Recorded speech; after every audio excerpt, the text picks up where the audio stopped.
Assalamu alaikum and a very good morning to you all. I hope you guys are doing very well today and you're ready to start your day with me, Maha Mukhtoom. And today we have a wonderful show for you. As you know, we have been discovering the Quran. We've been trying to learn what it's all about. We're trying to get more in-depth knowledge so that we can become better people and utilize the month of Ramadan to the best of our ability, because it is a month of self-reflection, control, and evolving as a human being. But before we get started for our show, let's take a look at the top stories.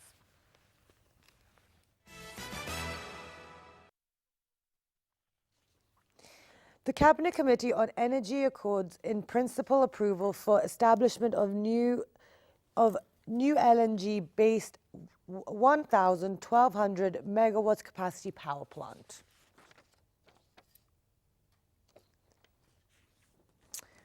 Okay, next.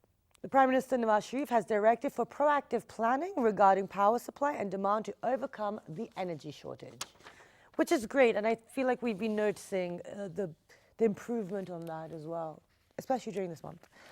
Okay, Khyber Pakhtunkhwa has the budget for the fiscal year of 2017 to 18, and it will be announced today. The Finance Minister, Muzaffar Said, said he will be presenting the budget in the Provincial Assembly. Sorry, I just repeated myself. We like to reiterate things here. And then next, moving on to sports, Pakistan will face South Africa in a must-win game today at Birmingham. PTV Sports will be telecasting the match live. And I think our hosts are there as well. Zukhruf Mumtaz, I think he's hosting for PTV as well. Great. And weather news. The Met Office has predicted rain at scattered places in central and upper Punjab, in Khyber Pakhtunkhwa, in Fatah, in Gilgit-Baltistan and Kashmir during the next 2 days. Great, so that is the news updates for you guys. And sorry, there wasn't that much chit chat today because I didn't really want to be talking to myself. And we have so much to discuss in this show. But let's take a look at the public service message, which my producers allowed me to come up with myself today. So let's take a look. Welcome back, everyone. And so our public service message today is about related to everything that we've been studying about reflecting as who we are as individuals, on how our actions have effect on other people, how our inactions also have an effect on other people. So what my message, our public service message is that you should practice what you preach. If there's something that you are not adopting in your own way of life, don't be a hypocrite. Don't tell other people how to live their lives. First, improve yourself, and then try and be someone that people can look up to. Not an idol, but what are those called? Role models, that's what I'm looking for. So become a role model for people. So practice what you preach is our public service message for today. And now, moving on to our show, which fits in perfectly with the public service message, we will be discussing Surah Al-An'am. It is about the biological, physical, and the human world and how we're interacting with it and how it affects us living an actual meaningful life. And there is a lot to discuss in this because we're trying to get across the practical implications for us. If we don't practice these things, the whole month of Ramadan is to study the Quran, to understand it, and to become better people. So to discuss all of this, we've been joined by Dr. Yusuf Raza. He is our religious scholar. Assalamu alaikum. Good morning. Wa alaikum assalam. Thank you so much for joining us today. No problem at all.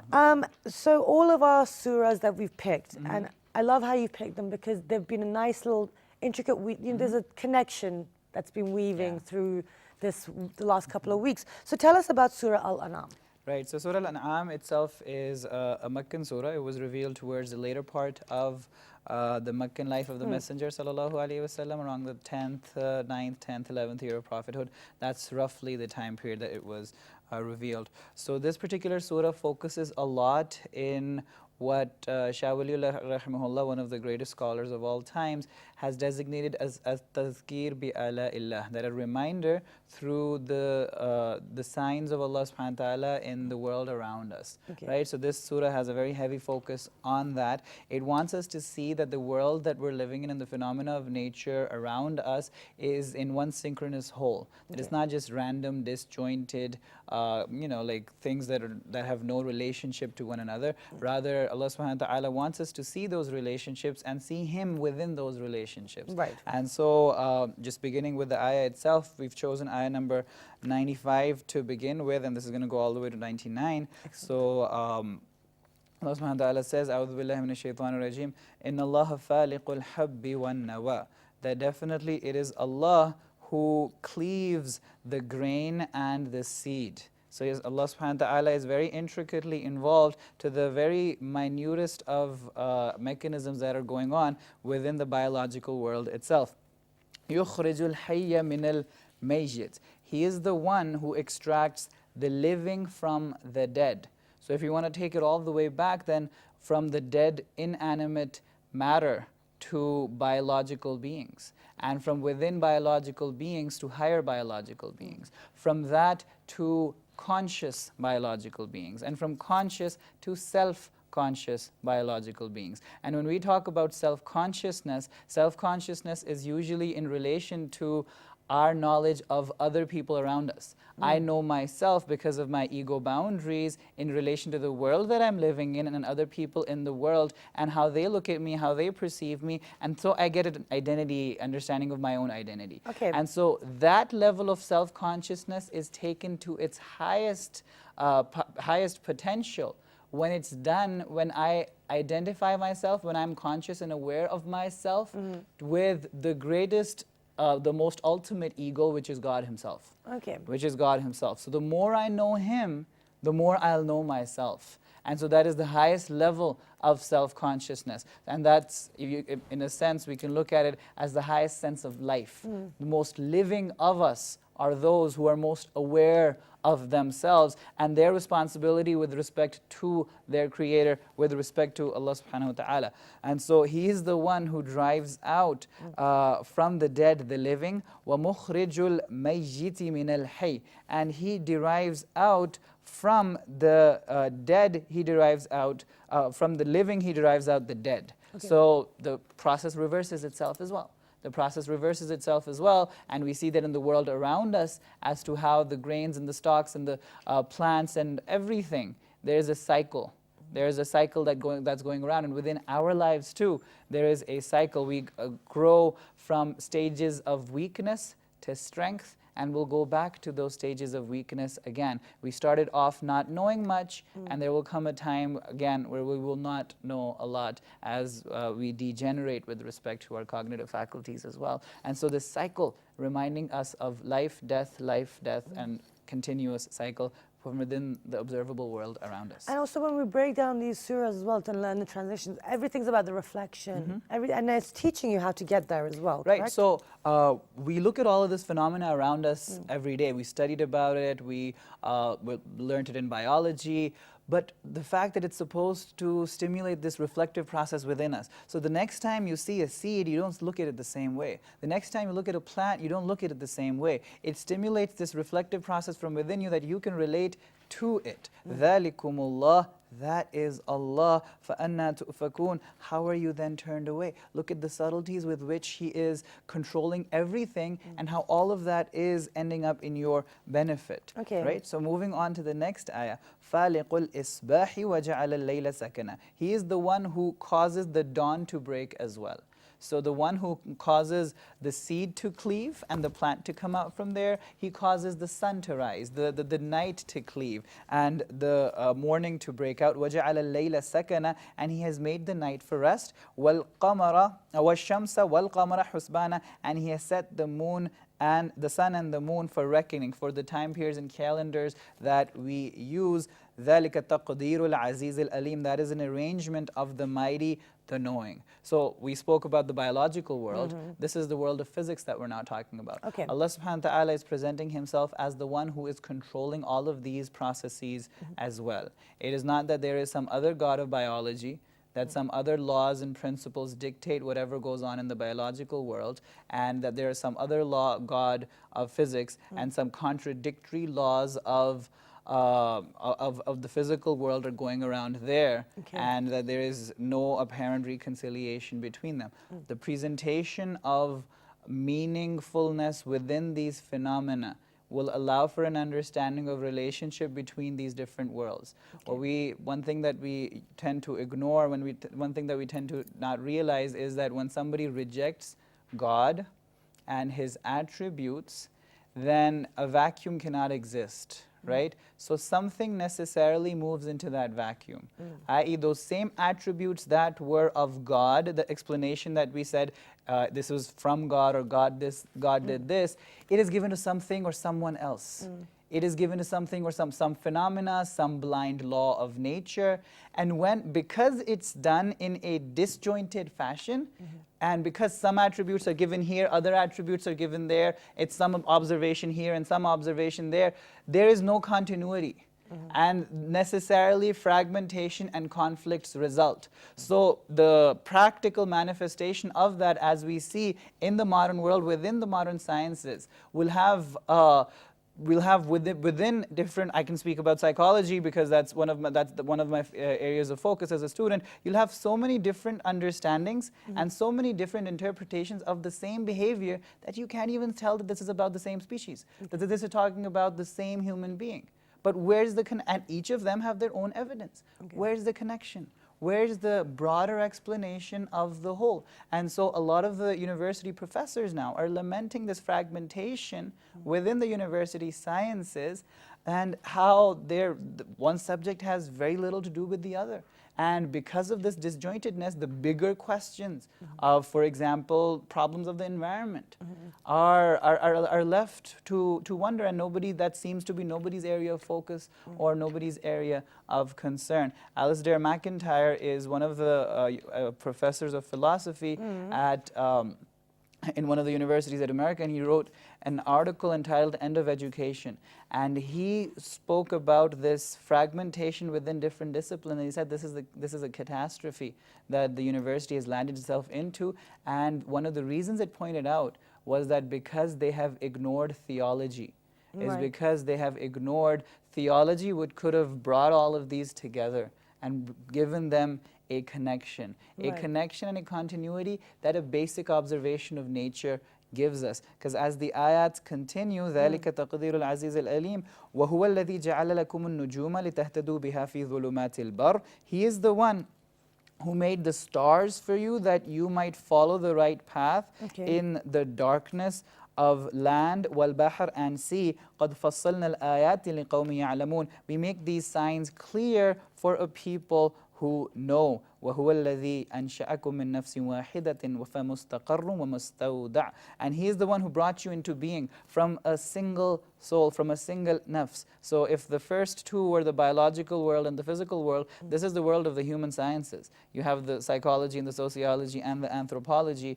فَمُسْتَقَرٌّ وَمُسْتَوْدَعٌ. And there is a resting place for you and a depository. A resting place may be the womb, and the more permanent place to live, the world that we're living in. A resting place may be the grave, and the more permanent abode relative to that will be the afterlife, or the life in the hereafter. The resting place may be this dunya, this life, and the permanent, relatively permanent residence would be in the world after that. قَدْ فَصَّلْنَا الْآيَاتِ لِقَوْمِ يَفْقَهُونَ.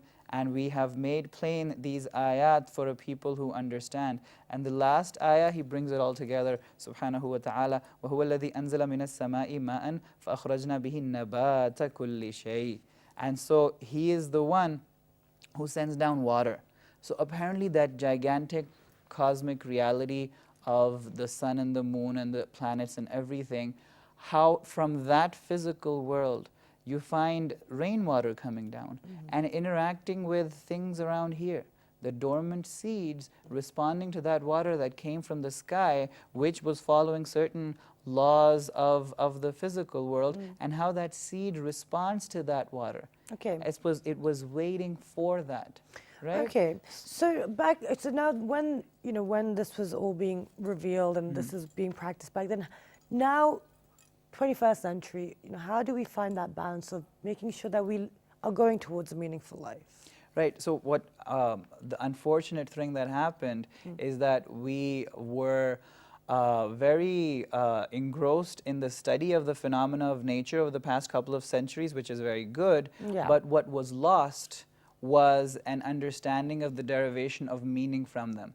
was the meaning from within those within these phenomena that we're studying, that a predominant understanding became that these are blind laws that are dictating everything, that there is no such thing as a grand meaning of the universe. But these are just concepts and theories and ideas, right? I mean, not everyone believes those. So those have unfortunately become, there are theorists from within these fields. You will have biologists that adhere to that, and that's pretty much where Darwinian evolution will hail from, or that perspective will come from there. But the problem being that these have become the more predominant, they're the mainstream in the fields. You will have within every field other thinkers who look at it from a more meaningful perspective, and rather they suggest that the more meaningful perspective is more holistic and explains the problems of our field better. But those, unfortunately, are more on the fringes. And the mainstream view has become of these blind laws. And so even those who understand that there is an importance of a meaningful life, they cannot reconcile it with the meaningless world that they have conceived of. but maybe that was because people are not studying the religions in as much depth as, like, I mean, look at how we study it. A lot of people don't actually read the translation word for word or study it. So how are they supposed to do that if they don't know what to do? Again, in a sense, when the university divorces itself from all religious studies and becomes secularized as we understand it, so in a sense that's a natural consequence. But what the Quran is alluding to, that even if they do that, then from within their own fields they will find signs which are indicative of a meaningful world and a meaningful universe, unless and until they are hell-bent on saying, no, we're not going to accept this because there is a theology that has replaced religion, that is atheistic. And so if you are inclined towards insisting that, no, that is the true one, that even scientific evidence will be rejected. Even scientific evidence, you'll find instances, and Rupert Sheldrake writes about this. He's a biologist, a PhD in biology, and he writes about the dogma of science, the dogma of materialism, as to how it is unfortunately taken over our modern thinking, and there are scientists who will have difficulty accepting evidence to the contrary of what they believe, just like once upon a time religious theologians were rigid. Scientific professors are manifesting that same level of rigidity and that same level of inflexibility. I think we've got that on both sides these days. That's the problem. Someone needs to compromise so we can all learn about the beautiful religions out there. Okay, so let's go further. Right, so the ayah then moves on, فَأَخْرَجْنَا بِهِ نَبَاتَ كُلِّ شَيْءٍ, and from that we brought out buds of all plants. فَأَخْرَجْنَا مِنْهُ خَضِرًا نُخْرِجُ مِنْهُ حَبًّا مُتَرَاكِبًا وَمِنَ النَّخْلِ مِنْ طَلْعِهَا قِنْوَانٌ دَانِيَةٌ وَجَنَّاتٍ مِنْ أَعْنَابٍ وَالزَّيْتُونَ وَالرُّمَّانَ مُشْتَبِهًا وَغَيْرَ مُتَشَابِهٍ. And we brought out from there grains and palm trees and sheets of dust, of clusters of dates and gardens of grapes and olives and pomegranates, alike and unlike at the same time. And behold the fruits of all of what Allah subhanahu wa ta'ala has produced and what it yields, and it's ripening, and in that is a sign for the people of understanding. From dead earth, apparently dead earth, or unpalatable earth. If you or I put any amount of dust or any amount of dirt in our mouth, it's not, we can't do that. But how the universe conspires in a sense.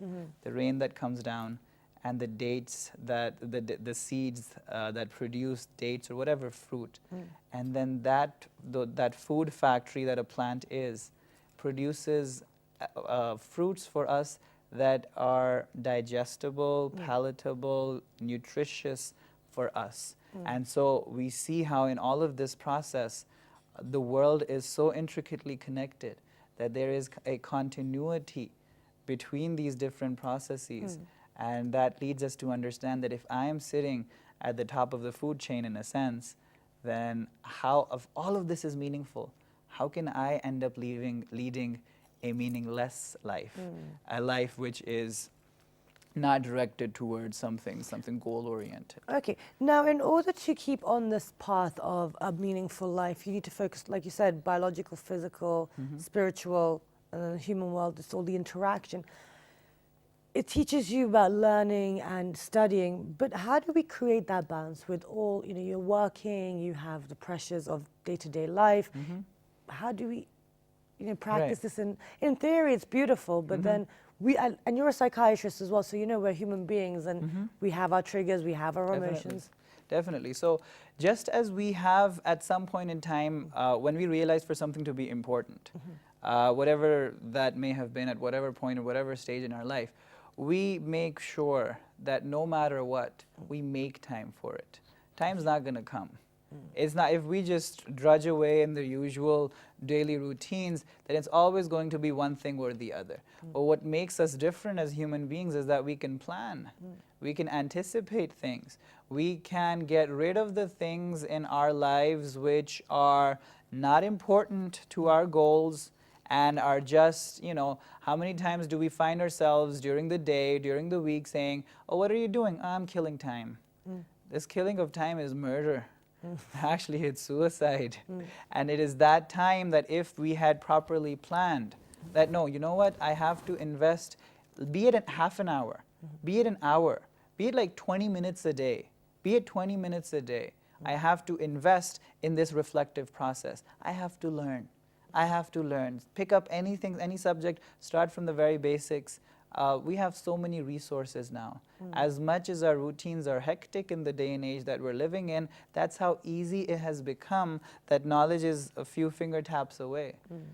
And so if I organize myself, if I really want it, at the end of the day, it boils down to, do I really want it? I find time to buy as many clothes as I want. I find time to visit as many friends as I want. But the thing is, so we talk about these things, but these are things that we have been practicing and doing since the time we could walk or probably talk. So there is continuous repetitive enforcement of these actions, which are to survive your day-to-day life. You have to eat, you have to have clothes because you have to move around. So that's just common sense. But how do we get to the point where these things are as second nature as brushing your teeth? Right, so we've developed these habits. We never always had them.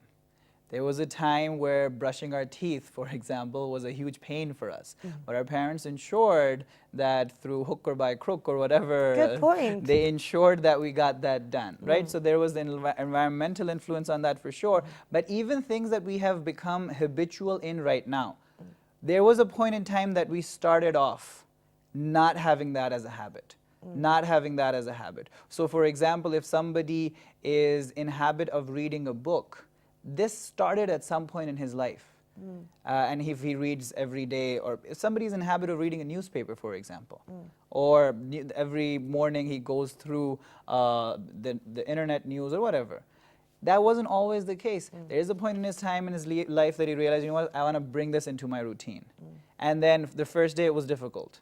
But he or she sort of, forced themselves to do it. They missed the second day. They tried again the third day. They set different reminders for themselves, or asked different people for help. Maybe set up groups that could facilitate each other, and they could develop together. Lo and behold, within days, within weeks, it became a second nature. Just like we begin to exercise, for example. We realize, you know what, I'm gaining weight. This is not good. I need to exercise. We frighten ourselves. We scare ourselves. But even that doesn't work with some people. And that doesn't work for some people because motivation, where is it coming from? How strongly motivated are we?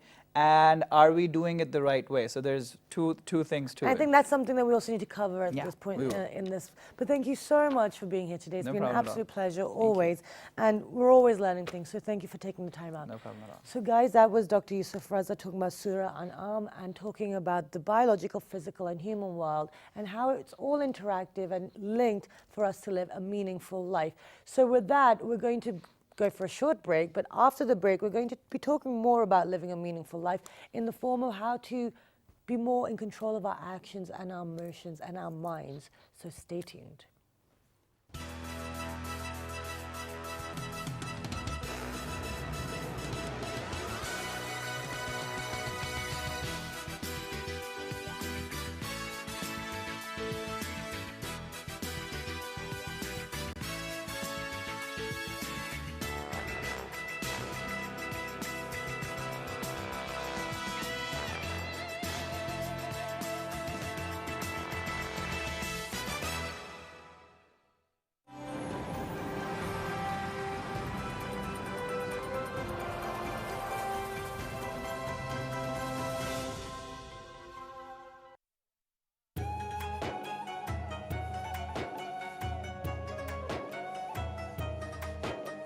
Ramzan की रहमत आ जाए किरदार में, बातचीत में नरमी हो, खुशी मिले सार में। रमजान की रहमत आ जाए किरदार में। रमजान पाकिस्तान अल्लाह का एहसान है। Ramzan Pakistan.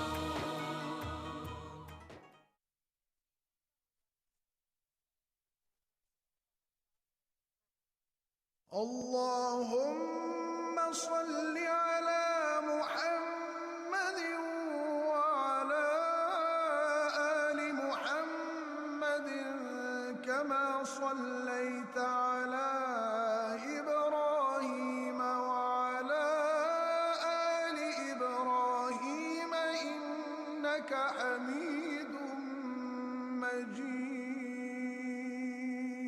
اللهم بارك على محمد وعلى آل محمد كما باركت على إبراهيم وعلى آل إبراهيم إنك حميد مجيد.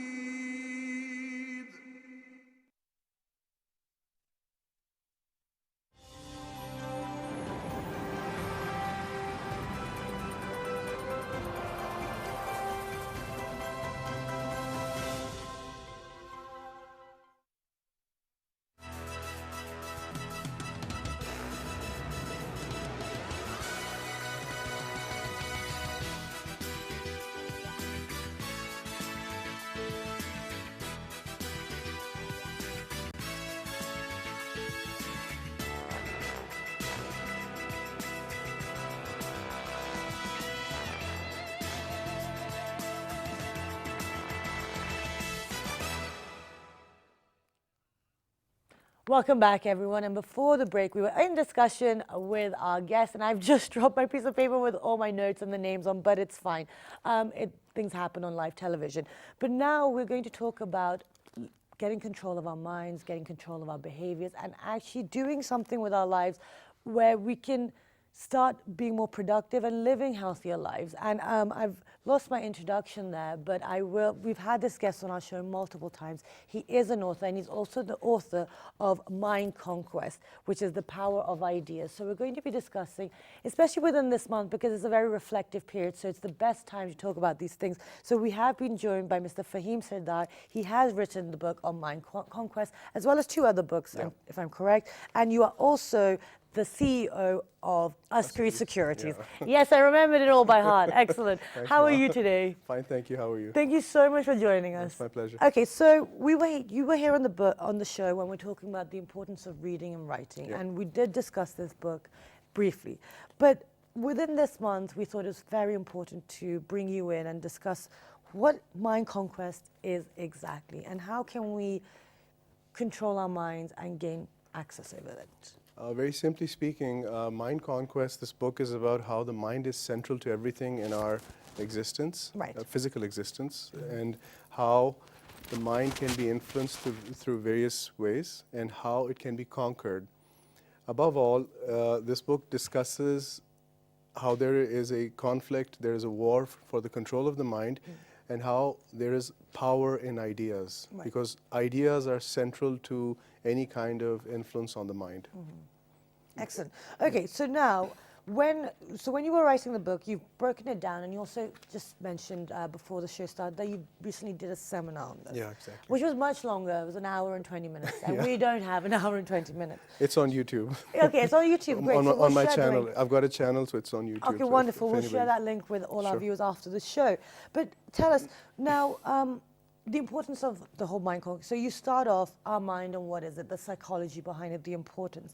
But when my producer told us we were discussing this, there are effective and scientific ways to bring our ideas into fruition, to gain ideas, control over ideas.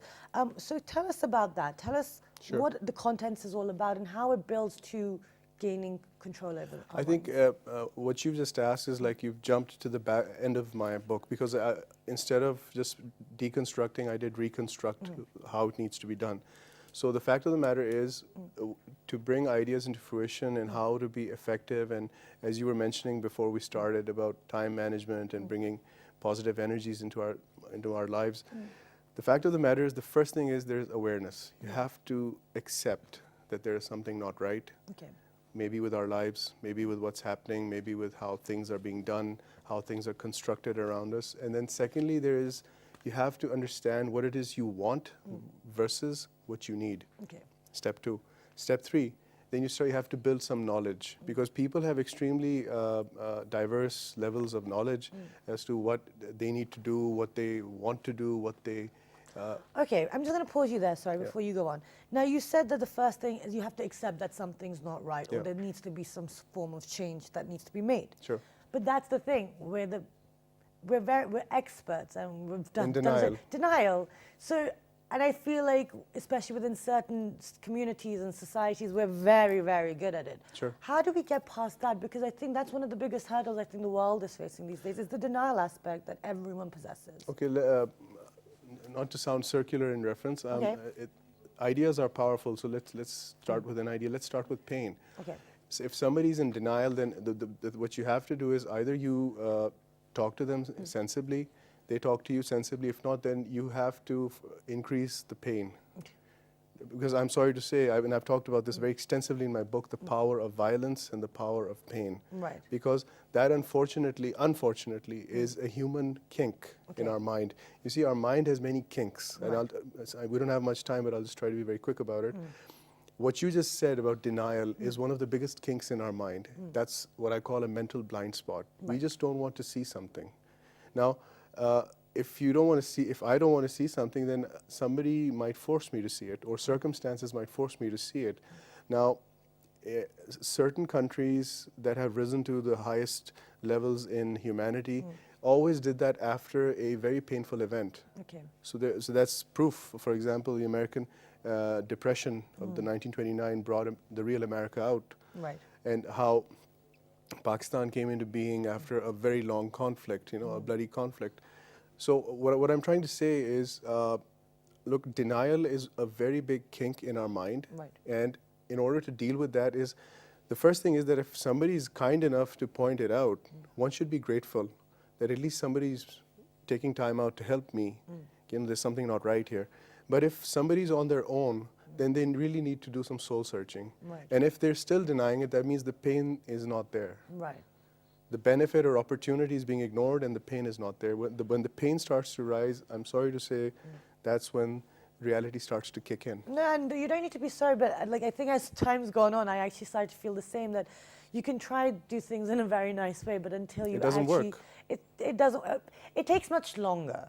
I wouldn't say it doesn't work. I mean, maybe you might be right, but I would like to be more positive than that. I'm going to be the optimist this Okay, morning. sure. Okay, so that's one thing. Then you said realistic reflection and goals and ideas. Yep. So how do we, this is one thing that we've asked you before, how do we make sure that our goals and our ideas are realistic? Look, Which is the next step after Sure, the sure. reflection. The fact of the matter is that one has to be in a realistic situation about life. And I keep playing up the want versus need dilemma, because you see, we've got it all mixed up. Right. What we need, we delay. What we want right now. So it doesn't make any sense. Everything is mixed up. It is extremely important for people to understand what they want Okay. versus what they need. Right. They're two different things. We need to breathe, but we might want to breathe some very aromatic air. So that it's a very big difference. Yeah. So people have to have a very clear mind. They have to have a stillness of mind, which gives them. That's why I keep telling people, and I've said this many times in my book, you have to be reflective or reactive. People are becoming reactive because they're becoming impulsive, they're becoming animalistic, because that's what they're being taught to do through media and through various stimuli. You have to be reflective. As soon as the reflectiveness kicks in, the mind starts to become still, and the depth of focus becomes very, very acute. Right. You start to think clearly. You start to, you see, another thing that I've played up in my book is thought and action. Yep. If you can, We're going past the kinks. Yep. yeah, exactly. If somebody can, if I can, let's just say, take away the turbulence from my thoughts become stable. Right. That will result in stable actions. So it's as simple as that, but it's not that simple because it No, has. of course. But in reality, this is how it should be. Okay. Now, all of these things, all of these actions or steps that we need to take, I mean, a lot of it's psychological. I mean, Quite a lot. Yeah. So now, you know, in a nation where psychology is kind of on the back foot anyway, and It doesn't exist. Yeah. Yeah, it does exist because my grandfather brought it, introduced it as an independent subject. True. But how do we, because it's easy to say that we need to do this, we should do this, but actually when you look at it, you said we become reactive instead of reflective. But do you also not think that we become reactive because the environment around us also is not allowing us to live that reflective life where we have more control? There's constant triggers that are pulling us here and there. That's absolutely true. But I had a very interesting question in one of the book sessions that I had at the National Book Foundation. Somebody said, how can you be free in an environment? It's a question very similar to what you just said. How can you be free in an environment which does not allow you to be free? I said, look, you are free if you want to be free. Right. Nobody can control your mind like that. That's But true. for that, you have to accept some very painful aspects that somebody knows you better than you. And up till that point that you accept that, it's a very, you feel shame when you realize, my God, I was not even in control of myself. So once you accept that threshold, you're free. Okay. You're absolutely free. Nobody, a shackled body with a free mind is free.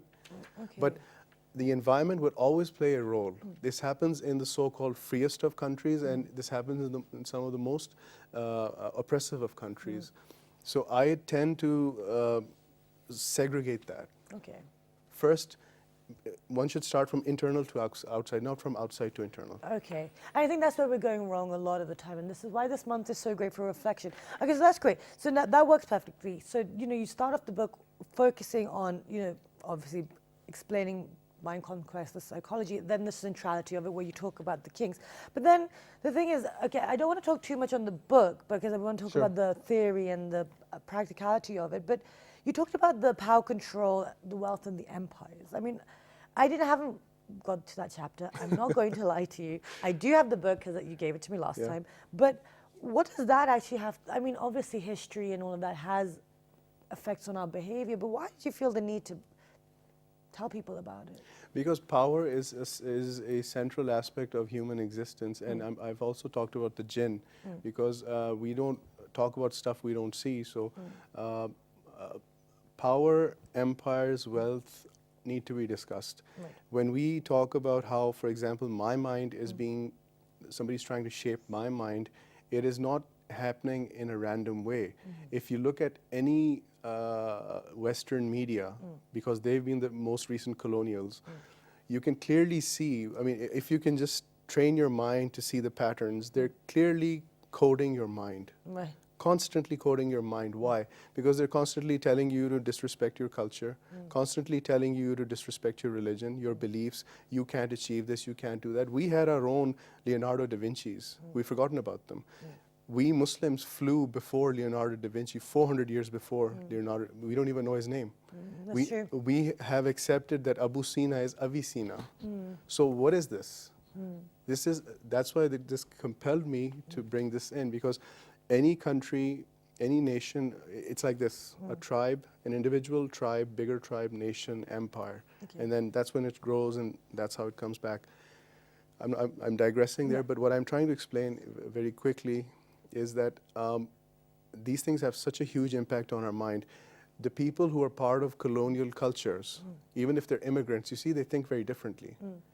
And they don't even know many times what they're saying, in the sense that I'm not trying to be, I'm not broad stroking here, but what I'm trying to say is they start to talk exactly like they're told to talk. Right. And those who think differently become the outliers. Okay. So that's why it was brought in, because it has a huge impact on our lives. On our society Absolutely. today. Okay, so now talking about, because there's so much to cover, but I can already see the time running out. But the actions and the implications and how they have an effect on us. Because the thing is about, So the thing is, it's about mind conquest. It's about gaining control of yourself, of your ideas, Yes. and doing something Yes. productive and finding your path in life, Yeah. correct? To a certain degree, right? Or whatever anyone's calling is, it's to get a clarity in that. So now, after you've discussed, you've said the president, you've done the history, you've done the psychology. So then what's next? Because then by that point, someone is really at the point where they want to grow and evolve. So what's the next stage of mind conquest? Thinking. You have to think very clearly what it is it that you want, what it is that you don't want, what is it that you need, what But is, how do you control the thoughts? Like, how do you control your thoughts? Because the human brain is it's a magical thing. It goes everywhere. It all goes over the everywhere, place. so let it go everywhere, but it has to go there with a leash. Don't let it go wild, because that's what the present-day media tells you to do. Just go wild and just react. Okay. Spend your money, do this, do that. And after that, you're like what's known as cognitive dissonance. That's just one tiny example of this huge construct of reactivism. What should one do? And then I'd like to touch upon that energy factor that you Yes, said. please. The first thing that somebody should do is they should just think. What is it that they need? What is it that they want? Their mind can wander. Let crazy ideas come in. Okay. I've talked about crazy ideas in my second book, which is called CEO at 34. Yeah. Crazy ideas should not be killed, but they should be basically quarantined in the sense that don't let them become part of your life, your Right. actions. Let them be part of your thoughts. Thought, action. Let them be part of your thought, but just be careful of what you're bringing into action. Right. So if there are some crazy ideas, your mind wanders here and there, it doesn't matter. Let it wander. It needs to wander. Doesn't matter. But then come back to where you started from. What do I want? What do I need? And that comes back to the first step when we reflect and write our goals and Exactly. make realistic goals. And now touching upon the energy thing. Now what happens is if you stop acting out on impulse, that actually saves up your energy. Okay. Initially, it's a very painful process, but eventually what happens is you can actually harness that energy for something better. I have noticed so many times that the moment you stop somebody's impulsive action, they become very angry. They become very upset that you've Yes. stopped me. But after a little while, if you can sort of just bring that to a slightly better platform, that you have that energy that you always needed. And gradually, life is about discipline. It's not about just running like a mad person here and there. The moment you bring discipline into your life, just a little bit, that increases your energy, your vitality. Absolutely. Okay, now, this is the thing that you were saying that the discipline and the ideas of energy, by this point, by the time that someone's drained of all of that, like you said, you're constantly told, don't do this, this is wrong, you're constantly being judged. So how do you get to that point where you can feel positive enough to make these changes? Because you have to actually want to change in order Exactly. to... Because, like you said, let your mind wander, but then it's so hard to keep it on a leash because, like you said, you're being fed with so many things, Yeah. left, right, and center. So You turn think off the the world- TV. Yeah. Turn off the TV. Okay. Switch it off. Put your phone away. Learn to sit alone 10 minutes a day. Just learn to sit alone. It sounds very crazy and silly, but learn to sit alone and think and reflect. Okay. Reflecting, if I recall, all the sophists and all the great thinkers used to think in silence, not in the center of a street, Okay. not in the center of a media frenzy, feeding frenzy. So all of this is being done on purpose, and this can be reversed on purpose as well. So that's what that we can switch it off. We can be alone. We can go for an exercise, go for a walk. Now I can understand that things are different for females and a little different for males. I can understand that, but the central concept remains the same. Learn to sit alone and learn to think, Okay. and start to ask the question why. Why? Okay, great. And we've actually run out of time. But we I we understand. didn't even get through halfway through the stuff. Like really, there's a lot here. But thank you so much. We No, will it's my call you pleasure. back because this is really great. Is there anything that you'd like to share? Like I'd like you to just, because you have written this book and because you're much more reflective than a lot of us here. But what would you I like to hope. say to people during this Ramadan? What would you like them to take out of it? Like what do you hope? I would like them to just spend, not 10 minutes, just 5 minutes, spend alone and think about what's happening around you Yeah. and try to make sense of it. There's always an answer, and you can find the answers. Great. Thank you so much Thank for you, your Maha. It's time. been a pleasure. And it's always a pleasure to have you on this show. And we Thank look you. forward to dragging you back and talking about the rest of the book. Sure. And I will bring my own copy next time, I and you can hope see so. all the notes. But that was us talking about mind conquest, the power of ideas, and gain control of our lives and doing something productive. But now we have to quickly move on to our interesting information of the day. So let's take a look at it. And today we have food, and it is yogurt because it's fasting. So let's take a look at the benefits of yogurt. It's easier to digest than milk. It's packed with vitamins. It's a very rich source of protein. It's good at curbing hunger, so you can have it for sehri. You can use it if you're trying to lose weight. It's good for boosting your immune system, for the digestive system, for the bones, and it helps lower your blood pressure. And then the rest of it, you can make the foods and the drinks you can make out of it is lassi. That's when you add water to it. It's a natural probiotic and it's a nutritious drink. It can be used as a rehydrating drink. And if you add turmeric to lassi and use it as a face pack, it becomes very good for you. It also helps to reduce your cholesterol and improve your metabolism. And the vitamins it's full of is vitamin A, B, and yes, that's it. So that is our food of the day. I hope you guys enjoyed the show today. If you have any questions or you'd like to connect with any of our guests, be it Dr. Yusuf Raza or Mr. Fahim Sardar, we can give you the link to his YouTube page. So log on to our Facebook fan page, which is with the name of World This Morning. That's where all the information will be. On Twitter, World This Morning without a G. On Daily Motion and YouTube, World This Morning. The repeat is at 11:05 p.m. on the weekdays. So everyone asks me that as soon as I walk off the set. 11:05 p.m. tonight will be the repeat. Have a wonderful day. I hope your fasting goes very well, and we will see you bright and early tomorrow morning.